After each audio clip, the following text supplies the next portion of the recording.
Ding, ding, ding, ding, ding, ding, ding, ding. We love you, Jeff. Welcome to episode 43 of the Out on Loan podcast. As always, I'm your host, Chevy Canova, joined by a big group today, a most anticipated group. Welcome into the show today, Sam Carosa. Welcome, Sam, a good friend of ours at St. Bonaventure, recent graduate. Welcome to the Bonnas alum, as always. Fellow Thank you Arsenal for fan. So having I've me. been waiting to have you on the show for a couple of weeks now. It's been like, I've had you in mind for like probably 2 months, but I was just waiting for the perfect time to Arsenal either fumble it or win it just to bring you on and just get the full emotion pack. I'm But happy to be thought of. no, always, man. Welcome to the show. Jude, obviously, welcoming back. As always, the big three, and Kieran Keneally and Isaac Hausen. And obviously, as always, my co host and the second man to this journey, Mr. Richard Chargy. But today, on today's episode, we got UCL Final. It's coming up this Saturday.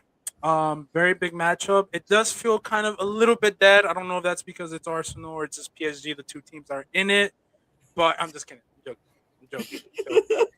But what's also like kind of just felt low in energy is just I think we're getting ready for World Cup season as well, as we will also talk about the USMNT roster, final roster that Mr. Pochettino has announced yesterday, but also got leaked a few weeks ago. But perfect timing. Final season's over now. We know we're the champions. We just got the final to preview, and then obviously get ready for World Cup, which I'm excited to get into right as the weeks come on before June 11th, which I'm really excited for. Hoping to do a lot of content as always.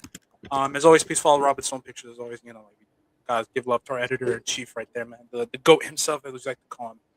But I'm waiting for another Arsenal fan who I won't introduce yet because I'm hoping he gets on soon. But we got the two boys here. First of all, I was meaning to have you two. We got Jude on in the last minute for last week's episode when Arsenal won their Premier League title after 22 years. Sam, real quick, I'll give you a minute, real quick. What was like your reactions, bro? Because I tried to get you on like right on that episode. What was your reactions, man? Like, how are you feeling, bro? Like, I mean, champions, it bro. was pure euphoria. I mean, after the last 3 seasons, I thought 2 seasons ago was the year. I thought last year was the year. I mean, it was just kept trial and error, and I was just in pure euphoria for about 12 hours, 24 hours of just utter immense happiness with my team. I mean, there's nothing else you can really ask for. Had a few hiccups, had a few slips near the end, but honestly, that's what a championship team is made out of, is how you can battle back from the losses, and I think we proved that it was a really good team to battle back from those lows.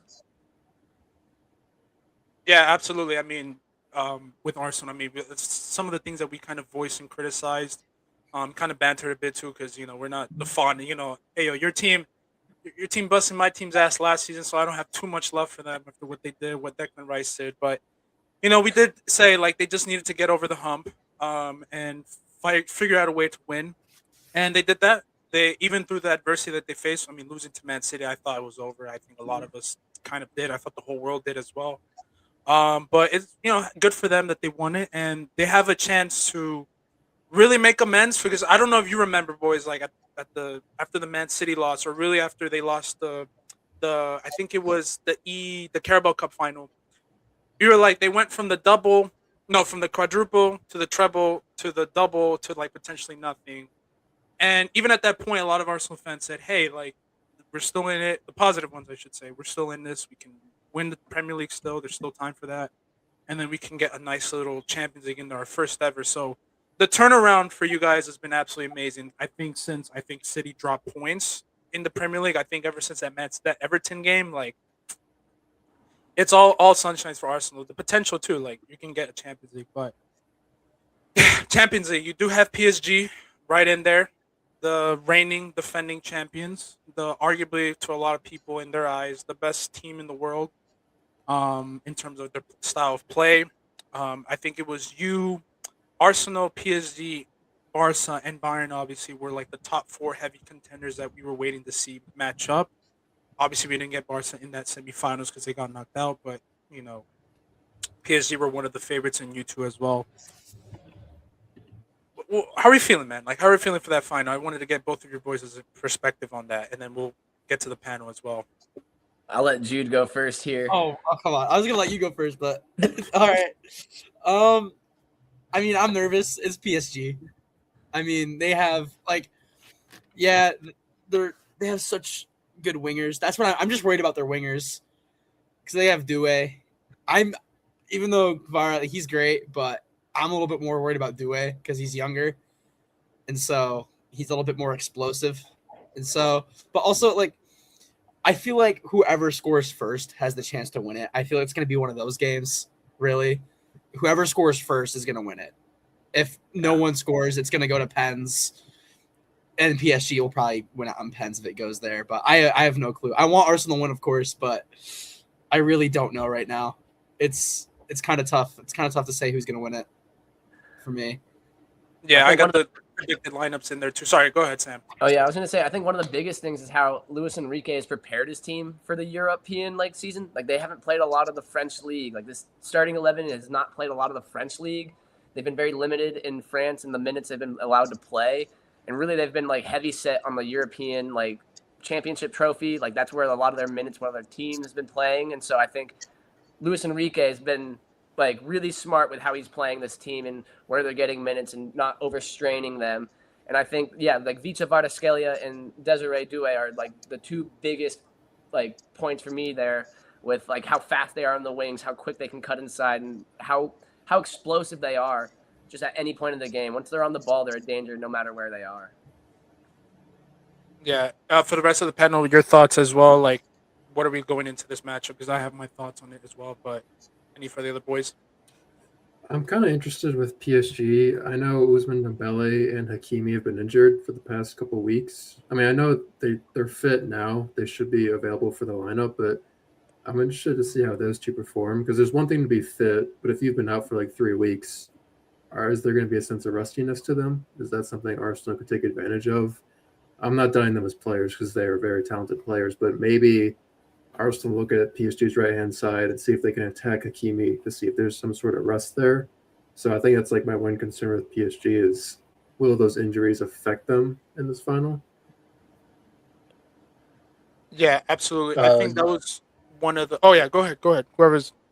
No, I mean, yeah, I think I would just agree with what everyone said on the panel. I think, as Jude notes, that fullback v winger battle is going to be, I think, sort of the biggest takeaway from sort of what we're going to see in this match. I think is a real game changer. I think really who wins that battle between the battle of the fullbacks is really going to be deciding a lot of what I think a lot of success for that team on any given day. And yeah, I think scoring. I want to echo too. I guess scoring first is going to be huge for this game. I think I was able to see sort of the opposite effect of that in the Bayern Arsenal game. What happens sort of when you go out and you can take that lead. So I've seen that team battle back, especially in the Champions League.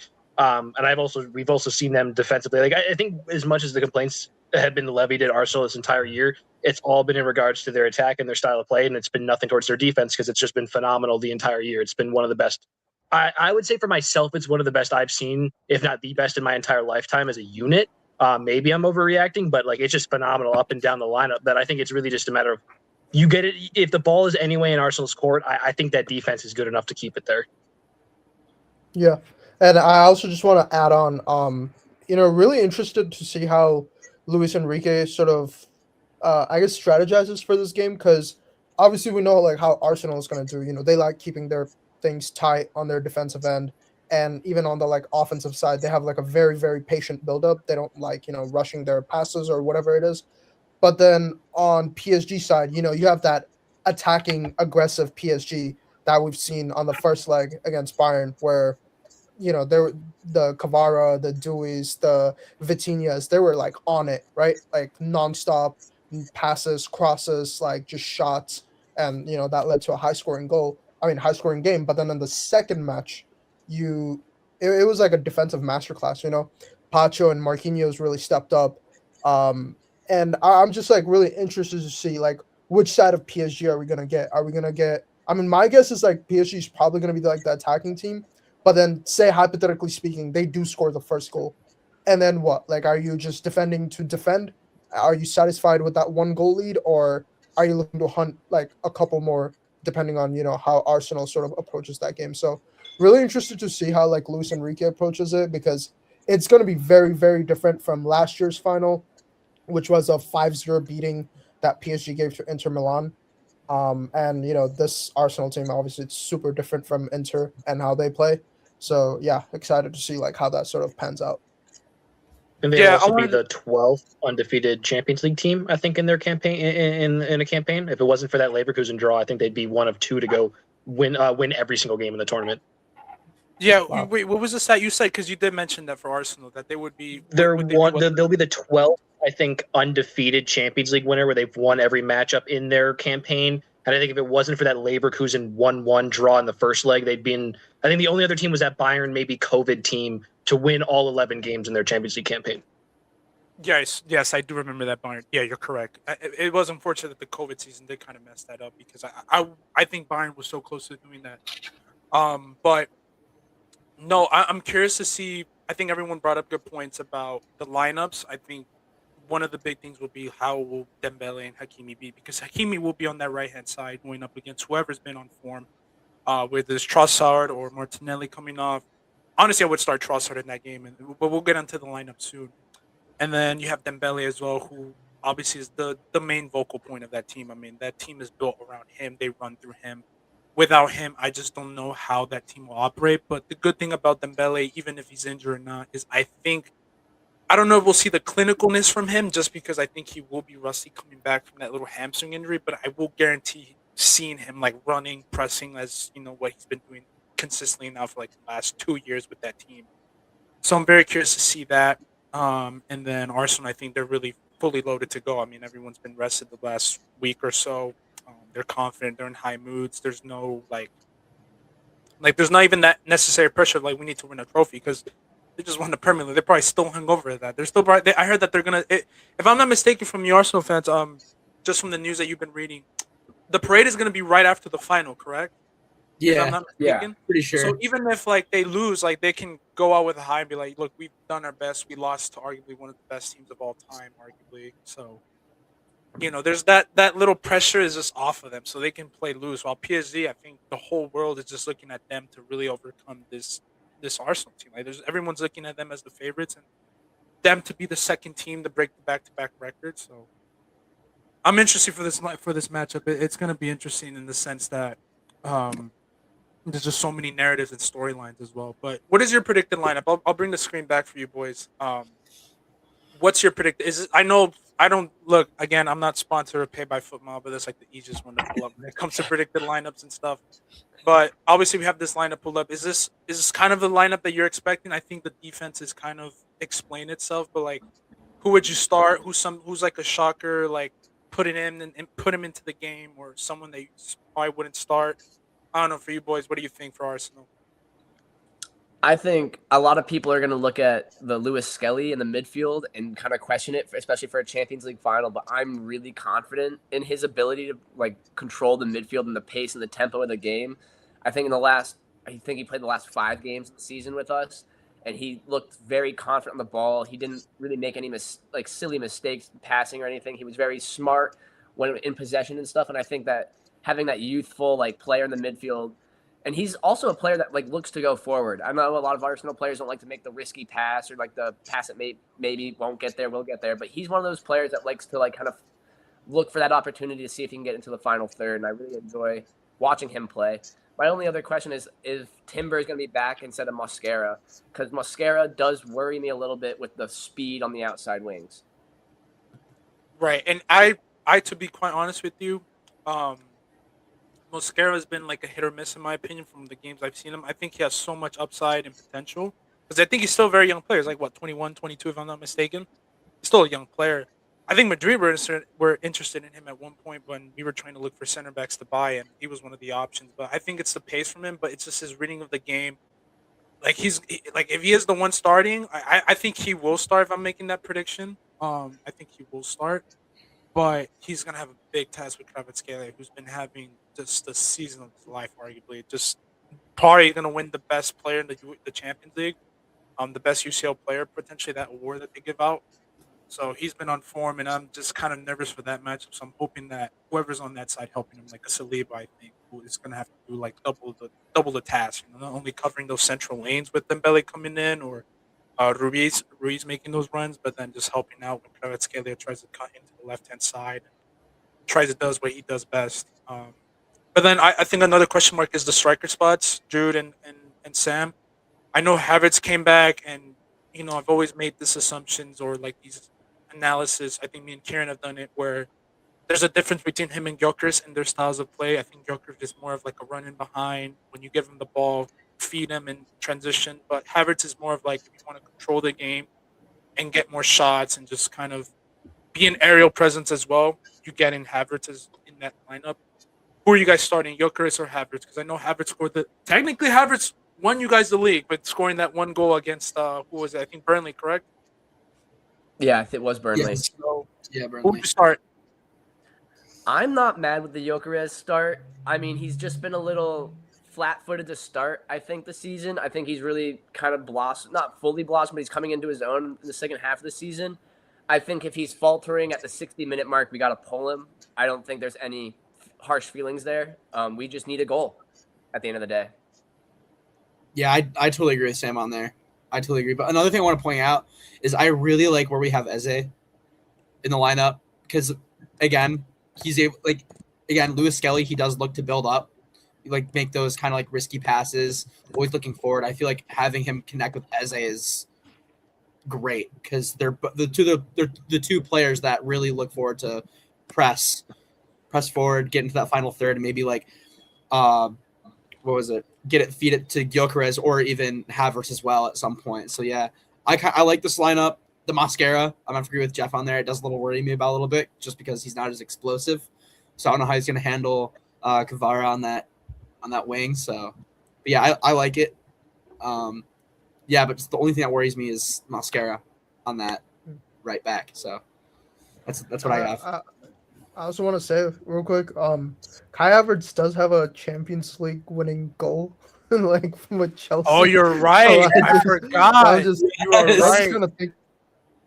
So, but no, I think like if I were Mikel Arteta, I'd also probably start Gyökeres too, and then Havertz could maybe finish off, and who knows, maybe you get that like one-on-one chance that Havertz did that won Chelsea that Champions League out of nowhere 5 years ago now, which is crazy to think how time has gone by. But yeah. Yeah, no. For Kieran and Isaac, any final thoughts on Arsenal's lineup before we go potential PSGs as well? Yeah, I mean, I agree with what everyone said. I think my worry for Arsenal is their right side and right back because Ben White is already out with an injury. I agree that Mascara is like a high potential player, but right now he hasn't looked amazing in his first season. But even if like Timber's back, it's like the same with Hakimi. Timber's been out for months, so it's a big ask for him to come back in a Champions League final and go against Kvaratskhelia. That'll be interesting to see how fit he is if he can handle it. But I mean, the rest of the Arsenal team, they're in really good form. They've improved when it's mattered the most, and they're going to be nervous, yeah, but they're going to be a lot more relaxed because they got the big monkey off their back of winning that first Premier League trophy. But yeah, the right side with Timber or Mascara, I think, is the one question mark I have with this team. Perfect. We're gonna take a quick little, just like as always, a little stop right here. But please, as always, before we move on to the next segment, real quick, which would be implications for the team's futures. But as always, please go out and follow Stone Pictures. My love to you, my king, my glorious king, Robin Stone. We love you, man. As always, we appreciate you doing all the hard work. So much love to you with all the recent content. But going back, there's a lot of implications for both teams, right? I mean, with Arsenal, you saw the stat. The one team that can be the 12th team, as Isaac mentioned, to go almost undefeated in the Champions League run. Be like the fourth English team to win the champion, like one of the fourth or fifth, if I'm not mistaken. If I'm reading this correctly on FootMob right here. The only fourth club to win the English League and the Champions League in the same season. Okay, so do a double, the European double with the league title, and then for PSG, which is my biggest fear, which is why I'm like nervous for both teams, is if PSG win this, I mean, that's put us as Madrid fans in jeopardy for our 3P team because they will be the second team to go back to back, and then next season, I don't know how they're going to look next season, but they can go in to get the 3P, which I do not want. I don't want no one touching that record. I don't want anybody touching that damn record. Please do not touch that record, but it would mean an Arsenal win, so you choose. But for Arteta's legacy, I mean, to go from, what was it, in 2020, FA Cup, near relegation, to now winning the league for the first time for Arsenal in 22 years, and potentially winning their first ever Champions League too, by the way, not just like their fourth or third, no, their first ever as well. I keep on having to remember that this would be Arsenal's first UCL trophy, which is insane to me to hear. What are the implications for Arteta's legacy here? Because where would this put him even, like, all time? Like, where would this put him? Because this has to be some type of career-defining thing, right? Like, it has to. I mean, most definitely. I think back to like all the great Arsenal managers, and the one that comes to mind is Arsene Wenger, and even he couldn't get us over the hump with the 2006 final, even against Barcelona. He just barely missed out on that with that Arsenal team. And I think honestly, if Mikel Arteta were to bring the Champions League back to North London properly in that red, I think he'd be arguably the greatest Arsenal coach in history. And I know it's a really hot take there, but like Arsene Wenger for 20 plus years did amazing things, but couldn't accomplish what he did in 6. And then he didn't start with that 2020 COVID team. That 2020 COVID team was dark times for Arsenal. I mean, Squadron Mustafi, Socrates Papadopoulos, it was just not a good looking squad. It's evolved. My favorite one is Elneny, bro. Well, Elneny was my favorite one. Egyptian friend, I'll never forget. My favorite one was, you know, it's reminding me when we were looking back to, because I'm a Lakers fan, we were looking back to like those years when we had Westbrook and LeBron, and we were naming off like those random role players that we would have to get. My favorite one and two is like Pablo Mari. Remember that one? David Luiz. Pablo Mari. Yeah. El Guendouzi. I miss him. You had Denny Ceballos too. I think me and Isaac, we played the game, so we'll probably get that reel out before the final too. Just looking back on Arteta's like legacy, but we were just playing off like, can you name me that like whole team? And it was between us because obviously, like, you Arsenal fans would probably remember, like Arsenal fans would probably remember this, but we were like, dude, remember that lineup? So, but you're absolutely right. I mean, that is a hot take to say that he's better than I wouldn't say that just yet, but I mean, I think we in know how 2-3 years we'll see, but yeah, I think it's a we'll see conversation Saturday. starter But if like, you win. Yeah. but like, again, to think like he's gonna get you your first ever, something that no other Arsenal manager's done in their 100+ years, right? Their first ever, man. And he's done it from ground zero, like literally from the worst of the worst, the banter Arsenal. I remember watching those Prime AFTV video. I remember that. Those COVID Dude, seasons. Lockdown Arsenal was an experiment. Lockdown Arsenal to like horrible jerseys that they were wearing with Puma. Like I remember those. I remember Puma those. jerseys. Don't even get me started on the Puma. Bro, was it Why are Ben they White skin that like tight? trips over? Why were they skin tight? Like, Oh someone, my like, god! Whoa, they were skin tight. answer that for me, bro. What is that? What is that one clip where like Ben White like trips over his leg? Was it Ben White or is it like another? Yeah, dude, that's Oh, it was like Kieran my Tierney. It was only Kieran memory. Tierney. It was Oh, Kieran, Kieran Tierney. Yeah, that's like my only memory of like lockdown Arsenal, bro. It's like I think that just like encapsulates that whole year for them, bro. It was banter. It was bad. Oh We my still won the days. FA Cup. Yeah. But Don't even know how. I don't know how, but we did it. yeah, I mean, Aubameyang was the reason why. Yeah. Oh, But that was a Aubameyang FC back then. Oh, That brings up an interesting question that might a little off topic here, just to save some time, just to waste some little bit of time here. But have you heard those trends, Sam and Jude, about how like there's players in Arsenal who've been a part of the journey who deserve this Premier League title, who are obviously not going to get their medals, but there's a lot of fans like giving their opinions on it, right? Like, oh, like I think Ceballos deserved it, or I think Aubameyang deserved it. What are your players that you look back to in the journey? You're like, dude, I wish he could have stayed just to get that Premier League medal because he deserved it so badly. I think the big one, and I think it's for like almost every Arsenal fan, is Emile Smith Rowe, the Yep. ALN graduate. I was just about to say that. He was with us from when he was 10 years old, and just unfortunate injury relapses kept keeping him out of the squad. I think he's a top player. I think he's going to find quality wherever he plays, and he deserves to be here with the Gunners, I think. Yeah. Mhm. I could also say another, but like, I mean, I would say Özil deserved it because how much quality he had. Theo Walcott, even. I mean, if he stayed, like, if he didn't retire, I mean, dude. Oh, he did not deserve, bro. He took a title from you guys. Do you not remember The Southampton game. Oh my god, no, he does not deserve. Oh, that. yeah. No. I forgot. I love Theo Walcott, but I'll never forget that. I'll never forget that. At least he didn't celebrate. He put his hand. He was like, dude, I'm sorry. he did. Guys. But Yeah. still, bro, you did not have to do that, bro. Come on. What about Emile Smith Rowe, Grant? Ramsdale, even. I would say Oh, Aaron Ramsey. Ramsdale. Granite Yeah, he was- Xhaka. Yeah, I was gonna say Shaka, that. Granit Shaka. Xhaka. Dude, Shaka, that's like- that- right. That hurts a bit. Got him Xhaka should have 2017 been from one. He's at Borussia Leverkusen now, Mönchengladbach. right? He's at Sunderland. No, he's with Sunderland. He's with Yeah, Sunderland. Yeah, but he did win the title with Leverkusen like 2 years Yeah, ago. that's what. Yeah. That was I that know he went to crazy year Leverkusen. that Leverkusen had. Yeah. Yeah. Yeah, I agree this with is like both. a- I think. Go ahead. I was gonna Richard. quickly say quickly. What are you guys thinking about like Arshavin maybe? That's like a blast from the past. Andre Arshavin, Mr. Oh my 4 God, goals himself. Arshavin. Oh my god, Mr. Four goals. The Russian. Oh my God. hero. Yeah. Nah, he. I'm trying to deserved think of be in the someone parade. Tomiyasu, I could say him too. Oh, I was gonna say Tomiyasu. Tomiyasu. Oh, Tomiyasu's a good shout. Oh my Tomiyasu's god, Honestly, he was I so think- solid. Hey, Yeah, who was the Tomiyasu's goalkeeper? great right Who now. was that one? Burnt Leno. No, not Burn Leno. No. Munia. No. Not even Emi Oh, Martinez. Munia. No. It's Chesney? super random. Do you remember that one goalkeeper who had that howler against Man City during the COVID season? I think it was the Oh. Carabao Cup or FA Cup. He I think he only played like 2 to 3 games, and ever since that Man City game, like he fucked up everything.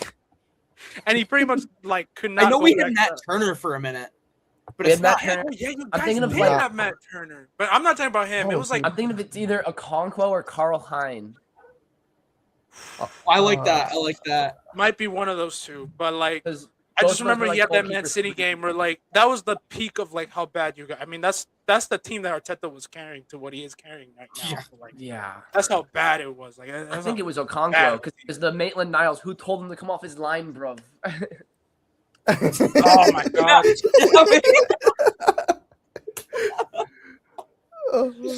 Oh my God. Yeah, but- That's funny. Going back on track now, just a little bit of fun with just memorizing how bad it is and just how good of a time Arsenal in right now. Yeah, I think we mentioned it. If he does win it, I think it'll be massive. We know how much a lot of teams value the Champions League. I mean, Man City were chasing that treble for that one UCL trophy for years, and look what happened to them. And they just went on to go. The parties and the celebrations and their legacies for a lot of those players, and I think it's a lot of big legacy questions too for not only just Arteta but for Saka as well, Declan Rice as well, Saliba, who I've been mentioning right there as like the top center backs. I still think Upamecano is the best center back for the system that he's in, but Saliba's right there with him. I would agree. So his career would be massive. And I think the Ballon d'Or race, I think that's another thing that we've talked about. Ballon d'Or race is going to be massive. I know PSG already settled for their legacies. We know how big Vitinha is. We know how big João Neves is. Marquinhos, Pacho, Kvaratskhelia. I think if he gets the UCL win here, would you say he gets? I would say he gets into the Ballon d'Or conversations as well. And then Dembele back to back potentially. If he does a good final, even coming back from an injury like that would be massive as well. But I don't know, guys. Ballon d'Or. Are there any?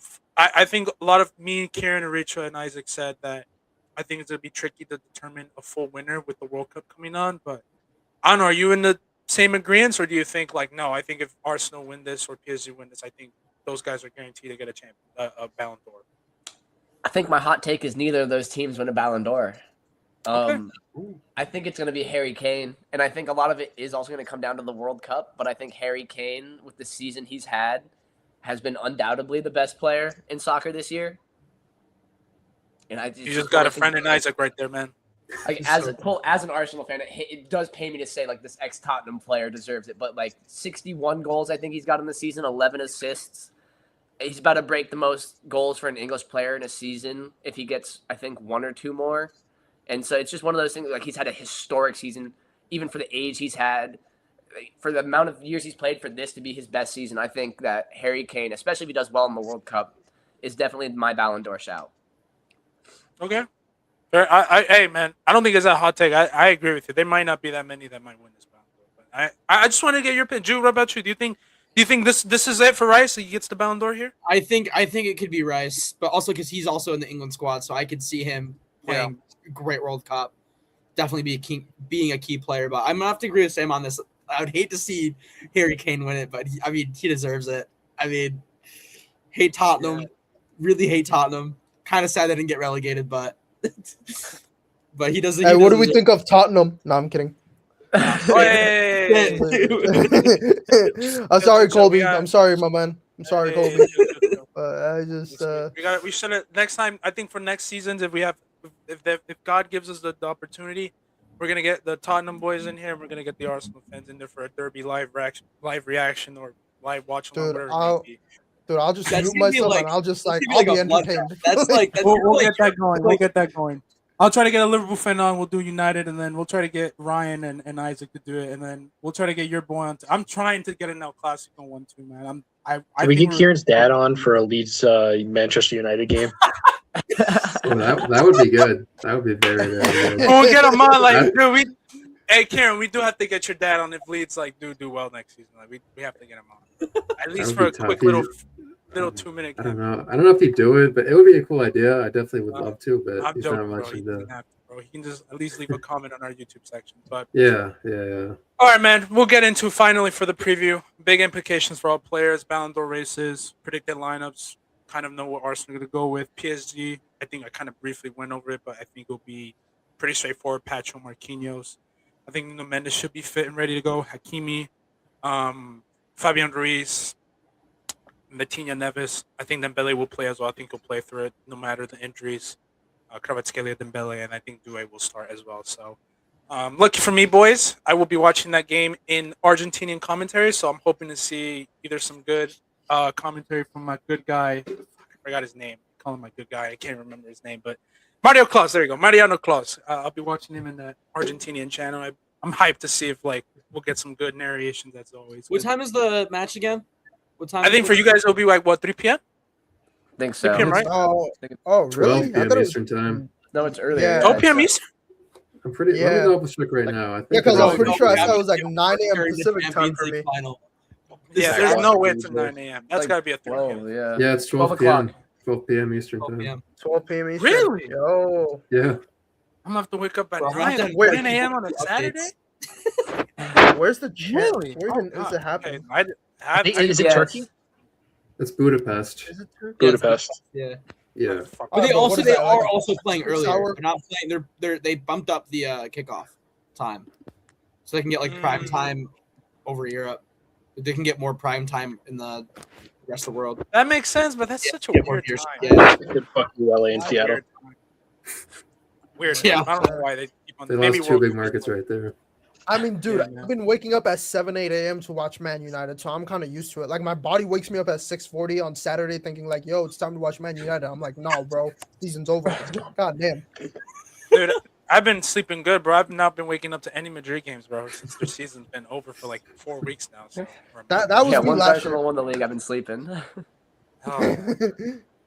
But predicted. Let's get our predictions in. Scoreline predictions, as always, for the Champions League final. We're gonna. I got to do a graphic for it as well before the final. But Kieran, what's your score predictions? What do you got, man? We have PSG a little bit injured, but I think should be good to go with their full starting lineup from last season to this season. So we'll see how it goes for them. And then Arsenal, we know are probably gonna be fully fit besides the right back. But what do you got, man? Play styles, everything. I have two scenarios in mind. My genuine prediction is PSG 3-1. I just think their superstar attackers might be too much. Dembele, Kvaratskhelia, Doué, Barcola. I think that could overpower Arsenal. I think Arsenal will be close. They'll make it a good game, but I think in these kind of games you need more the superstar quality to shine through. I don't know if Arsenal have a ton of superstar attackers like PSG do. But you talked about that City final when they beat Inter Milan. I'm just thinking Rodri scored the game winner for that. What if Declan Rice, it's his moment, he scores the game winner for Arsenal and they win 1-0 and he gets the Ballon d'Or? That just comes to mind for some reason. I still think it'll be PSG though. I think they'll be too much. And we talked about the Ballon d'Or earlier, but if PSG win it, I could see Vitinha or João Neves. They could have a good Ballon d'Or show if Portugal win the World Cup, because you win the Champions League, you have a good World Cup and win it. So I think those two are going to be ones to watch, but I'm going to go with PSG ultimately. Sam, what you got? As an Arsenal fan, I got to back my boys in red. It's going to probably be 3-1 Arsenal or 3-2 Arsenal is my prediction. I think Kieran said that they have superstar attackers, but I think Arsenal's superstar defenders just have the little bit of edge, and I think defense wins championships when it comes down to it. All right, Jude. Ooh, I'm gonna do 2-1 to Arsenal again. Best defense in the world, I think, with Saliba. and Gabriel back there. Again, Mascara kind of worries me, but I could also see it going 1-1 full time, and then I could do 4 to 5 pens to PSG. Realistically, I think that could also be another potential scoreline. So Ritra? I gotta go 2-1 PSG. Again, it's gonna be a tight game.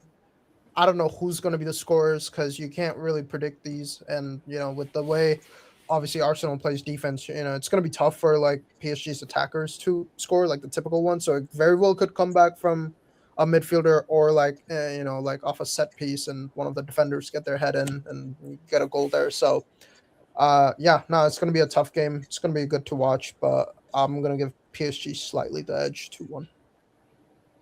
Mr. Housen. Kieran, you had my number that I'm going to go with. I'm going to go with a 3-1 PSG win. I think we talked a lot about Arteta's legacy, rightfully so with the implications, but I also would like to highlight Luis Enrique and his reputation and sort of what's on the line. Maybe not so much on the line for him, but his ability in that Bayern game or that Bayern series. We want to talk about the Inter matchup last year. His ability to use managers and teams' systems kind of against them and force them to sort of play a style that he wants, I think really suits PSG for this game. I think there's a way where they can really force Arsenal to just really have to hammer in defensively and kind of shell themselves behind. And then I think, as Kieran said, I think then the superstar attackers, I think it'll just be enough to get them over the edge. And I think he's going to be staking claim for, especially sort of how this PSG team ages, as maybe definitively the best of our generation, at least of the 2020s and of the sort of recent era. I think this is a big game where I think we're going to be walking away from it, and we're going to be talking about band like Luis Enrique really set PSG well and set them up to get a result in this game. You're absolutely spot on, and that's my apologies to any PSG fans. Like, my bad. You're absolutely right. I think Luis Enrique's legacy is big here because he won a treble with Barcelona, one of the greatest attacks I've ever seen, one of the most dominant teams we've seen. Did crumble near the end of his stint, but he was just absolutely stunning. Then obviously goes to the Spanish national team. Did okay, but unfortunate situation with his daughter, really just brought down the whole situation with him in Spain. And then just goes to PSG and completely shifted to what PSG was. Like PSG with Mbappe, Messi, that whole team, right? Literally what we were looking at this Madrid team right now. Superstar driven, egos, no tactics, just relying on one thing. Culture's awful and disgusting, and there's no team play. He comes in, gives them a full season, did what he could do with like the players that he had at that time in that era and that players around him and that energy and that synergy around him. Comes in after a season, changes everything up, and he said, "No, I'm going to put Dembele as my main star." And now he's probably potentially on track to win a back-to-back UCL and probably his third as a manager. I don't know how many that would put him compared to the other managers that we talk about, like the Zidane. I know Zidane has 3, so that would tie Zidane's. Obviously, didn't do the 3-peat, but he's close to it. I think how many does Sir Alex have? Is it 4, I believe, for Sir Alex, or is it like He has 2 like Sir official Alex has Champions 2. Leagues. I think, 2? yeah. Pep, I think Pep has 2. like Pep has 2. Oh, 3 with Bayern. One with 3. Bayern, one with. No, he has 2 with Barca and then 1 with Man City. He didn't win 1 with Bayern, so that would put him at 3. Oh my God, why can't I think of his name? I'm completely blanking. Why am I blanking? Jose Carlos. Yeah, Mourinho. Yeah, Mourinho. I think Mourinho has like 3 as well, if I'm not mistaken. I think he's the only coach with 3 teams also. Yeah, Inter, Porto, Real Madrid. Madrid. No, He lost Madrid. the final to Bayern. It would be just 2 then for Does he have a Mourinho. third one? 2 for Mourinho. I think He didn't Carlos get the one one with with the Chelsea. most. I think Carlos. Yeah, no, the one with the don't. most. Carlo has like 5. No.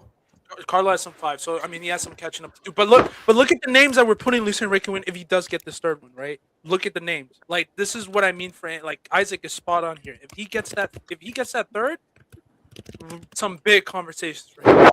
Really big conversations that we have. I think it cements his legacy as a top 5 manager, arguably.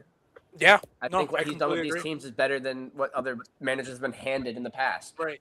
And I just look at the environment that he's changed. Like he's like, look at how we talked about PSG 3 years ago, and look at what we look at him now. Kind of like with Bayern and Barca and Arsenal, fully team-driven, motivated, no egos, no none of that shit, none of that bullshit. No, go in, have the right system, have the right players, and we're gonna go out and look at it back-to-back UCL Final. Like this is what he's done. Like it's just not only the football and the titles that he's won. It's the culture that he's changed at this team is immaculate.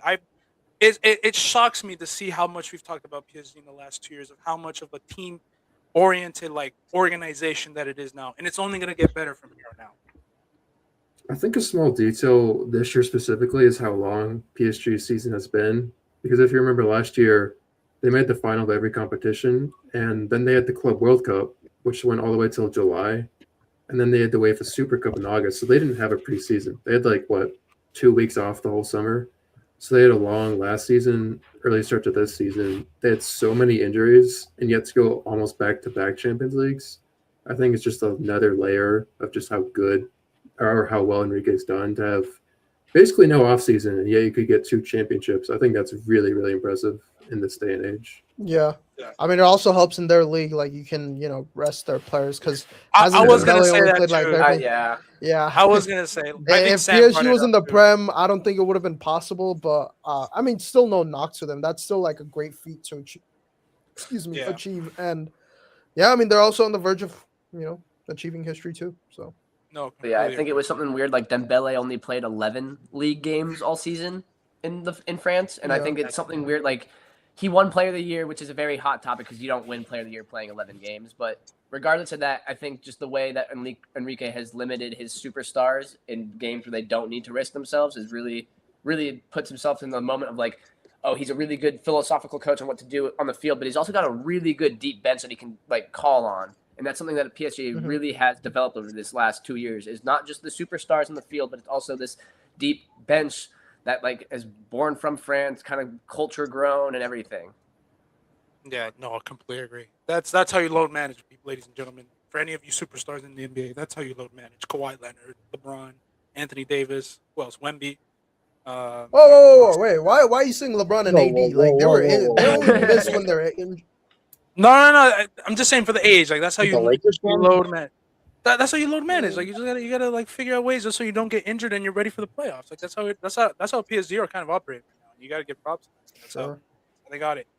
But I'll give my predictions, I guess, just to kind of end off our PSG predictions and stuff like that. I'm gonna go with a. Funny enough, I have this feeling, man. I just think Arsenal are gonna win it, bro. I don't know what it is. I just feel like they're gonna figure out a way, and I am sorry to tell the fans and our listeners out there. I just think it's gonna be another. I don't think it's gonna be another great final. Like these last few finals have been kind of like the finals are not really it, which is why I guess a lot of people are not excited. It's just not like a two-leg like matchup like that we saw between a PSG and a Bayern or um an Arsenal. I mean, an Atletico versus Barcelona, for example. But I just think it's gonna be another one because I think they're just great technicians, the two best in the world, arguably right now. The two best squads that have not only superstar attackers, but I think also superstar defenders as well. I know Arsenal have them. I think PSG have them too.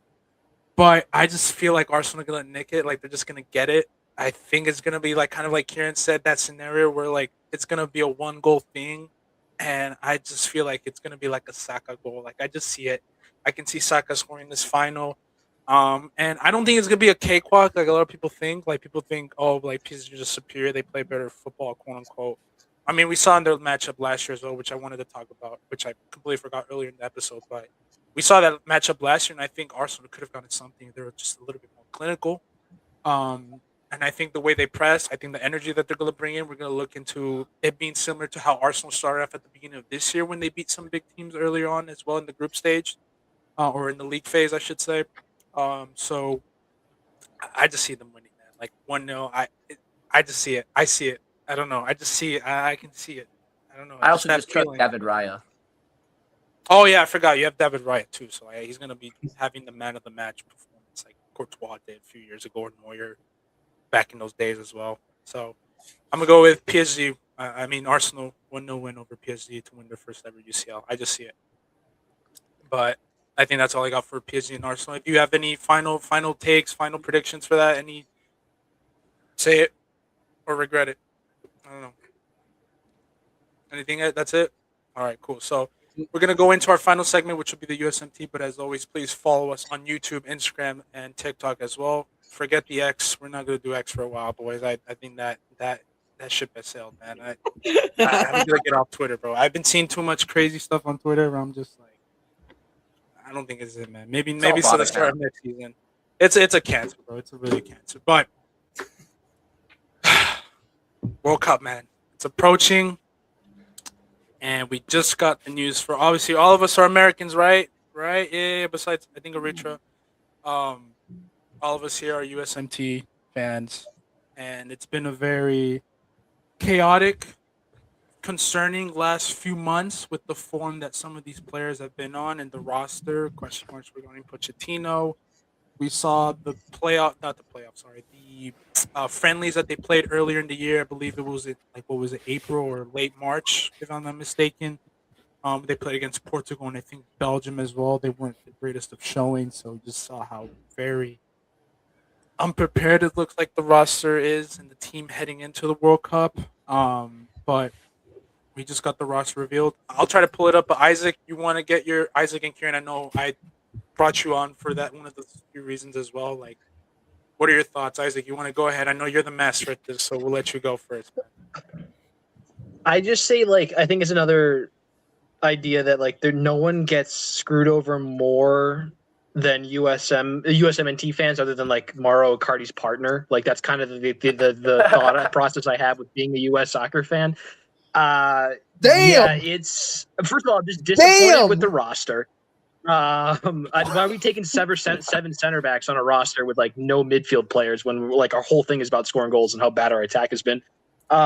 Second of all, like about like an hour ago, it broke from again, who knows? It is just Twitter. It is just journalists. But an Italian journalist that Pochettino's leaving after this World Cup. He's done. He's been offered to AC Milan. He's being offered to clubs. Like, he's out after this cycle. So if that is the case, like, there's also now a bit of like kind of FU energy with Pochettino, because he kind of came in, haven't really done anything. I think we've kind of even said that like the USMNT has felt like very invisible even over these past few years. Like, I say what we want about Berhalter, but at least it felt you were more in the circulation. You were winning some things at moments. As annoying as it felt, you felt like there was something. And then obviously you had that World Cup and all that. And since Pochettino's taken over, it's just felt kind of very bland. I think we've even lost out on more dual national recruits than we've ever had. Like in recent years, it feels like you have the whole Nukai Bank situation with all of that stuff.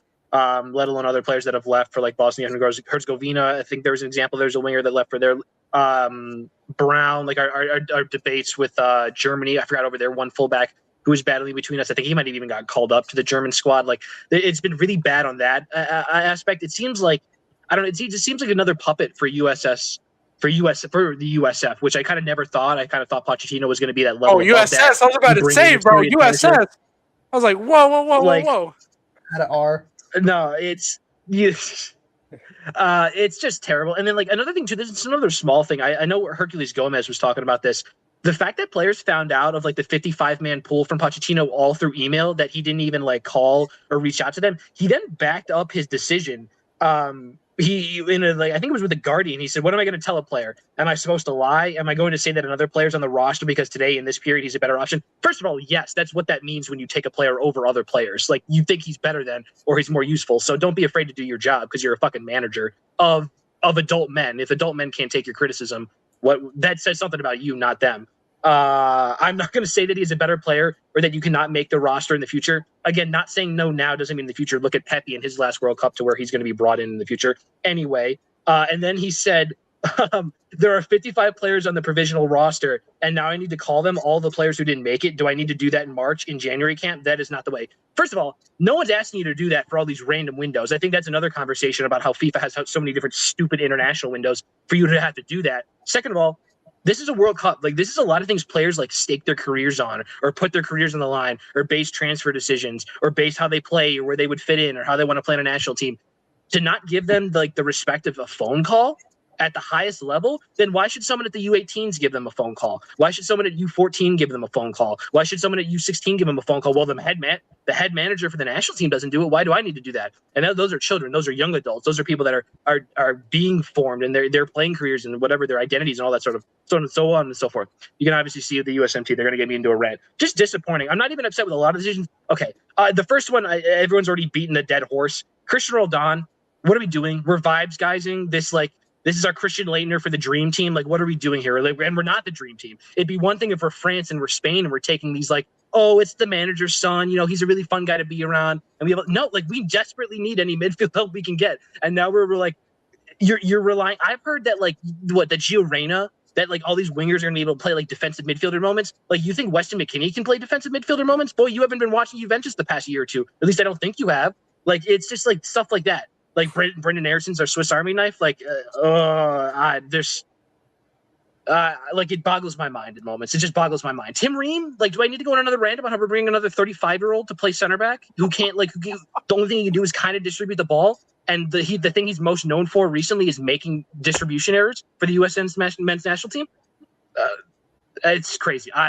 Kieran, someone else take it from me. We'll get you. It's crazy. Get a breather, bro. I don't want the US team to kill you, man. We need you for the World Cup. Don't let them kill you just yet, man. But Kieran, any of your thoughts as well, real quick, as well, before we end off the show? Yeah, I mean, I just texted you guys last night when I saw it. I just said I wasn't moved by it. I look at this roster, I'm not amazed by it. This is supposed to be a golden generation of American players, and yet it doesn't look like it. I know you shouldn't do too much self-comparison in life, but if you just look at this team and then you see even a Portugal, Spain, or even Belgium, for example, any of those rosters, I feel just trumps this roster pretty easily, which doesn't give me a lot of hope going into it. I don't know. The goalkeeping one is just, I'm not as much into the U.S. as Isaac, but I just look at our goalkeepers. I have no idea who you even picked to start. That's just, I remember back in 2014, we had such good goalies. We felt so safe in defense, and now it's the opposite, where it's you don't trust this defense, you don't trust the goalkeepers. And I guess Isaac said, are you going to be a team that just outscores your opponents in a 3-2, 5-4 type of scenario? But are a lot of our attackers even in that kind of form to score a bunch of goals in this tournament? It seems there's so many variables of you're relying on so much to happen to go right, but it feels it could so easily go wrong for the U.S. I think it's my biggest concern is as I get closer to this tournament, I'm getting less optimistic and more worried about the team, which is of course what you don't want going into a World Cup that you're co-hosting with two other countries. Yeah, Sam and I mean, Jude, the other thing. Oh, yeah, my bad, Richard. Go ahead. Sorry, I was just gonna quickly say. I mean, the disappointment from missing out on the 2018 World Cup to then making it back in 2022. And I remember there was so much hype with that 22 squad because you had all these young talents. Pulisic wasn't quote unquote a young talent, but it was gonna be his first World Cup. And you had Gio Reyna, you had Tony Robinson, whoever, all these guys just Weston McKennie bursting through the scene. And 4 years later in your home country, and it's well, yeah, you got the 22 squad, the main players from there, but a lot of those guys have been in bad form or just haven't been the best so far this year. And on top of that, it's okay, well, who are the young, exciting guys? Oh, you're telling me there really isn't that much? There hasn't been that much hype, there hasn't been that much quality. And then, with a keeping situation with Matt Turner still being your keeper, it's really we couldn't find somebody better there. Yeah, there's just some concerns and a bit of disappointment, especially with Pochettino as the coach. I had high hopes that maybe he's gonna turn it around and maybe undo some of the stupid things that Berhalter was doing. But now I'm thinking were we better off with Berhalter? That's Be careful sort of what they wish. thinking Be that I have. careful what you wish for is what they told me. Yeah, and that's where I'm just kind of at. Yeah. Jude and Sam, any of you two, what are your thoughts on the team? I know probably going to be the main team. Nothing surprises me about this team, and I think that's kind of unfortunate. Kind of just what Isaac and Kieran were saying was nothing pops out about this team. It's very familiar names. It's very washed. Again, just things I've seen over and over for the last 4 years. I swear I've seen this predicted lineup 3 years ago. This isn't a surprise. There's no whoa moments here. There's nobody that's come into the moment and really prove that they want to be on the U.S. men's national team either, though. I think none of the players have really gone out and fought for their spot.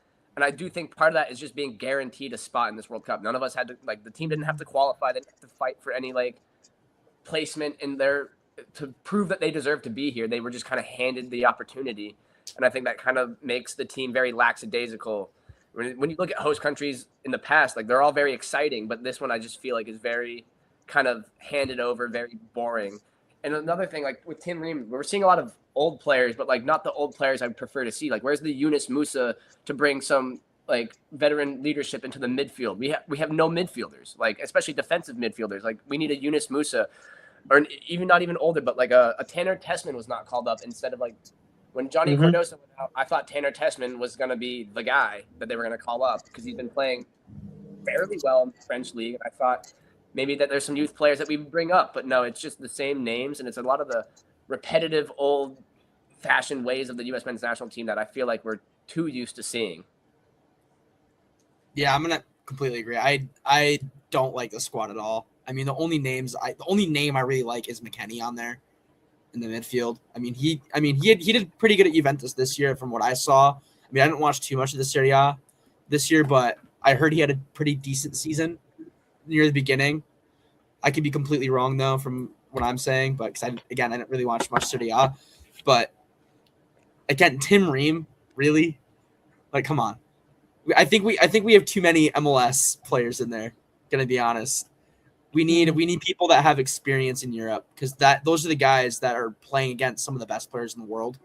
You know, you need players that, yes, we do have some good players in the MLS. We're not going to completely disregard them, but you want to do good against these teams around the world, especially a European team. You're going to want guys that have experience playing against these players, like these amazing superstars from Germany, Portugal, France, England. Like you want guys that know how to read those players. You know what I mean? Like I feel like, but also like Pochettino, I feel like, because I remember when he came in, he wanted to focus on the youth system a bit. So that could be a reason why, because I remember like little things about the youth system being reworked a bit. But again, if he did rework it, we didn't see anything come out of it. I mean, have we called up anybody from our youth system? I don't think so. I mean, again, why are we stacking our defense when we need a midfield? Like, what is this? 4 midfielders right now? That's insane. That's like, honestly, at that point, it's a disgrace to not have 4 midfielders in your squad for World Cup. That's insane. The only youth that I can think of is like Kevin Sullivan, but he was only 15 years old, so it's not going to be old enough to like play this one. Yeah. Like you have an Aiden Morris who was just fighting in, like, nearly got promoted to the Premier League for starting in midfield for Middlesbrough. There you go. There's a DM right there that would have been able to plug and play. Gianluca Busio I think just got promoted with Venezia. Will be playing in Serie A next year. I think had played in Serie A when they were in there like a year or two before. Yep. Another guy, still decently young, still think mid-20s, could play DM, can play that center midfield role. Don't think he even got a consideration to look like throughout the entire process. It's like, I don't know. It's weird. You know what's sad, man? I had a friend of mine, right? He's not into soccer, but he was telling me like, "Hey, Jeff, I know you're into soccer, man. What are we looking at for the USMT? I mean, I don't know much." And I'm like, "Can I be quite honest with you, bro?" He said, "What, man? This team is shit. Like, I'm not confident for this team." He said, "Really? So should I even watch?" I was like, "I don't blame you if you don't watch this team, even if it's home soil. Like, it's just been bad." I'm gonna kind of close it off here and just kind of being in agreement with everyone and just say I think everyone brought some very excellent points. I think the ones that I'm really looking back into is obviously the midfielders and the defenders. And I just gotta say this: I'm very disappointed in this USMT. Like I think Aritro said and Kieran mentioned as well. There was this energy and this vibe that we had in 2022. We were excited. I mean, Kirsten Pulisic sacrificing his ball sacks to score that goal against, what was it, Iran? I mean, you're telling me the vibes weren't good? And now look at us now, bro. Now look at us. I looked at his stats for Milan this season. He hasn't even been that great on. He was terrible in the second half. I think he's been goalless in the last 17 games or something like that. And that's our Captain America. That's Captain America. I mean, we're relying on him. And he's not scoring in the Serie A, and that tells you something. That tells you something is wrong when he's not scoring in the Serie A. I won't even mention that. I forgot it's in the Serie A too. And that league is making Luka Modric look like he's 25 again. So there's problems there. Our biggest goal-scoring threat right now is Haji Wright, who scored 17 with Coventry City this last year, and like that, and that's League Two. Like, well, that's the championship. So from top to bottom, there's nothing to look excited. Our goalkeepers are shit, like Kieran said. We had Tim Howard for fuck's sake, like 10 years ago, and look at him now. Our defenders are still shit. We have not replaced anybody from the likes of John Burks or any of those greats from back in the day. Our midfield, like Isaac said, it's like beating a dead horse. And then the one thing I think people are not even talking about is the attack. Just look at the form. Like, we're just relying on names at this point who just haven't been that great. And I'm just so disappointed in Pochettino because I was so excited for him. We've been criticizing Berhalter, but damn it, man. How do you become this bad to the point where you're like, you know what? Maybe you should have kept the Berhalter. That's how bad you've been. We would have rather kept the Berhalter. And you know, me and Isaac, we've been on Berhalter's ass for years about how toxic he made that shit. And He was a middle you made schooler it on the sideline. worse. Yeah, we could stop. I'm gonna stop. But I'll still take Poch. Because, like, I mean, Berhalter was still, like, after that Netherlands game, Yeah, that Netherlands coach was like, It's this the guy stuff doesn't know he's what he's doing. doing tactically. right. But still, it's the stuff that we're seeing where I'm like, you could have done more. There was so much potential. And what I'm so saddened by as well is this roster, U.S. soccer right now should be at the highest it's ever been. We should be talking about how, like, this academy's being built. There's going to be more energy. There's going to be more fans coming in. There's the vibe that we got from 2022, but we're going to double it or triple it or quadruple it even more because we're on home soil here in America at Dallas Stadium, at Atlanta, at MetLife, at the new SoFi Stadium here, the big SoFi Stadium at the World Grand Stage. Yet here I am worried about whether Christian Pulisic is going to save us again, whether we got the right midfielders, whether Haji Wright is going to be the one to carry us, whether Tim Ream is going to fuck it up for us again. It is just stuff like this where I'm just so disappointed with not only Pochettino, and I'm getting pissed off hearing the news that he might leave this national team. So what's the point? Just sack him. There's teams like Morocco or second. If he doesn't want to be here, then get him out. There's no point in keeping him. If you don't want him out, get a real manager that'll be like, you know what? I just call this team up. We'll put more balls because I know I have a future and I'm gonna fight. This man has already put one foot out the door, unless he has some magical power and he's gonna give us some grandeur, something special for this team. Where like we're drinking that secret powder, that secret juice that they got in what's that movie with Michael Jordan? Space Jam. Mike's Space special Jam. drink. Like some magical shit, but that's not gonna happen because let's be realistic. This team is shit. We have not developed. The energy's dead. U.S. soccer now is gonna go back to misery for like the next few years until the next golden generation comes in, and I'm just disappointed. And we're still This better is than where Canada. our federation should have gone up. Our fan base should have gone up. Our academies and the universities should be going up. Everything should be going up.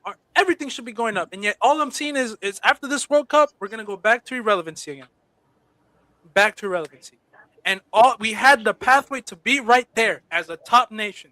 We have the top fucking athletes in God around the world, man. We have top athletes around the world. Yet we cannot develop a fucking football. We cannot do it. We cannot do it because we fuck up. We overpay. We don't get the right managers. We don't get the right environment. Greed, money, whatever may luck. I don't know what else. But I'm just disappointed. I'm gonna have to agree with you. I think the one thing that sucks about U.S. soccer in general is we have the worst youth system in the world.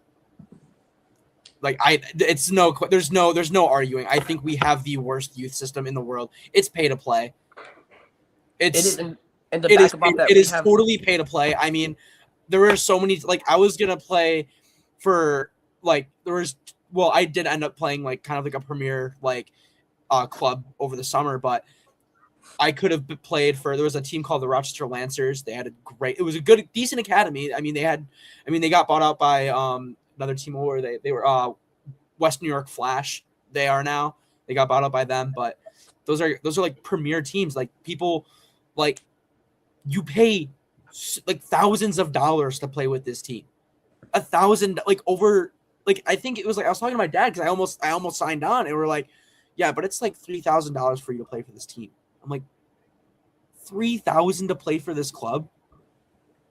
That's insane. Like it shouldn't be like that. I mean, it's absurd. I mean, because I think there's isn't it like in Europe they have like the kids like you don't have to pay, you just have to be good. You just have to be good. You just have to be good. Yeah, we should. Again, that's. Yeah, I mean, you get scouted. What we should be doing. That's how you develop good players. I mean, look at this England squad coming in. How many of them have gone through this? Like, how many players have gone through Hale End? Or, who else? La Masia. Academies in England right now that are really good. There's Hale End. Man City's is good. Chelsea's is good. Yep. Carrington. I think for that too as well, like La Masia. What was that? Like Japan's a good country to look at for that because I think Japan started their sort of soccer ascension around the same time that the U.S. did, especially on like a youth level approach. And I'd I think say, from the yeah, success post we've seen in this 2014. Japan national team recently, how they play as a unit, how they are collectively, like I think that's where we should be at in terms of like we need looking like Japan. We need to look at like the way that they bring in like youth players and also so on and so forth. But we haven't. We've gone that pay-to-pay model, and like we're living with the consequences of it right now. Yeah, but I think like another like hurdle that we kind of have to get over is I think what also kind of ties into the problem is how big the United States is. We're huge. I mean, like we're not like we're so spread out geographically. I think it's kind of hard to like kind of get away from the pay-to-play system in a way too, like the travel system as well, and like That I think could be a that deficit. I think the size of our country kind of poses the problem too. But I mean, I think that just goes into investing more into. I think investing more into the youth system should be happening, and I think what should be invested more, like the main part of the youth system that should be invested more, I think, is the coaching, and also scouting as well. I think we need to invest more in the coaching and scouting more than anything else. Than like these bullshit fees that you have to pay to play a 35-minute game at a youth level or something. Yeah, and I guarantee you they don't even play for your medical insurance. I can break my ACL, and that's it, man. That's it. My done. Yeah, like, I you're think it's fucking asshole. I'm sorry. I just the youth system here is broken, and it needs a broken major overhaul. And I think Pochettino wanted to fix it, but I think he might have realized that it's. Yeah, but that's my problem. He quit too early, it's just man. not That's possible. my thing. It's not possible. I wish he could have stayed a bit longer and figure some things out. That's my. Yeah. He might stay. Final thoughts before I end off the show, boys. Final thoughts. I think a sad reality, or not sad, but it's just like simply is that soccer is not the priority here. It isn't. There's American football, there's basketball, there's baseball, I mean, like, how many stadiums in this tournament are NFL stadiums that we just had to convert to a soccer stadium? That in of itself proves that soccer wasn't the because look at like Qatar, Morocco, South Africa. For those countries in their tournaments, they built stadiums. Now, I get Qatar was very unethical in how they built those stadiums, but the other countries, they still took the time to build new stadiums that were very good, professional. But here it's just roll over the tarp at SoFi or MetLife and convert it into a soccer pitch. It shows it's not a priority. It still isn't. I think it's just kind of an embarrassment for America because we have the most youth soccer players in the world out of any country. And I think for that, like that population of players, that population of quality to be diluted the second they hit 12, 13, 14, where all of a sudden these pay-to-play reinforcements and other sports start to come in, I think that the focus does need to shift more towards youth soccer involvement. But I think it's just kind of embarrassing that we haven't been able to capitalize on the population that is youth American sports. I would just say watch. I think they learned a lesson. Yeah. What about collegiate I would say just watch a collegiate soccer game and then watch an adult game like overseas, like in Europe. Watch like a group of 18 to 22-year-old men or 22 to 18-year-old academies. Like watch the way that they play compared to how like even young adults play here, and you'll just see the many lengths that we need to go. Mm-hmm. Yeah, and you'd think like US has learned that lesson after missing that 2018 World Cup and then, making that 22 squad, but I don't know. Here we are. It just kind of feels like we're in ground zero again. So. Yeah, I totally agree with that. I miss Clint Dempsey. Me too, man. Me too. Me too. Landon Donovan, that was my man. Landon Donovan. Landon was your guy. You want Chris Wondolowski. We need a Chris Wondolowski right now. What a pull. Oh, no, bro. That man ruined Tim Howard. Oh. Landon Dos Acero. Give me a John Brooks. I love me some John Brooks. Ooh, some John Brooks. Some Breck Shea. John Brooks got me into football. It's funny that two defenders got me into football. Really was from Madrid, like Ramos because he scored the decima, and then obviously John Brooks when he hit that game winner against Ghana. Like, was it? Yeah, it was John Brooks. Yeah, okay, yeah. Yeah. That Jermaine Johnson's long shot against Portugal. Oh my god! I feel like maybe the best goal I've ever seen. I'm so biased there, but like, the sound of that pinging off the crossbar as it goes, or dude, and the Sally too with the dreads coming off and stuff, like the height. Oh my! He was one of my favorite players. Who's your favorite player? He was one of my favorite players. Jermaine Johnson. Was one of your favorites. Yeah. Oh, Jermaine! Oh my! I loved him. Oh my god, he was so much fun to watch. He was fun, man. But that's all I got. It is kind of sour way to end it off, just talking about USMT. But look, man, we're Americans, so I imagine we're still going to be supporting and rooting the best way we can. Maybe who knows? Maybe have some hope in there. Maybe like the famous quote says, 99%. No, is it 0% chance? Like 99% faith, like 99% faith, like 1% chance, 99% faith. So that's how I'm going in. A little bit bummed out that it's just not the ideal situation we should be in, but who knows, man? I think our group, at least we have an okay group that even worst case scenario, I think we can get third and blah blah blah blah. We'll probably get knocked down round of 16 or round of 32, but we'll see. We'll get into those group predictions when we have the time right before the World Cup starts. But to you Arsenal, to my two Arsenal fans here, Jude and Sam, I gotta stop saying you Arsenal fans. It sounds like it's so discriminatory. Jesus, I keep on apologizing. You gooners. I gotta stop saying that. You Arsenal fans, like you are like some animals. Jesus Christ, I've been going off on some Arsenal fans on Twitter. But good luck to you boys as well as always. I'm hoping to see if we can get you on either this Saturday or Sunday. I'll make that final call. Maybe we'll do like just us three, depending on who's available to hop on the call. But good luck to your team, man. They got a real good shot to win it. Congrats on being champions again. And to my co-hosts, as always, Isaac, Kieran, Ritra, thank you as always. And that'll be it for episode 43 of the Out Alone podcast. Thank you so much for tuning in and listening and joining. And we hope to see you for the next one.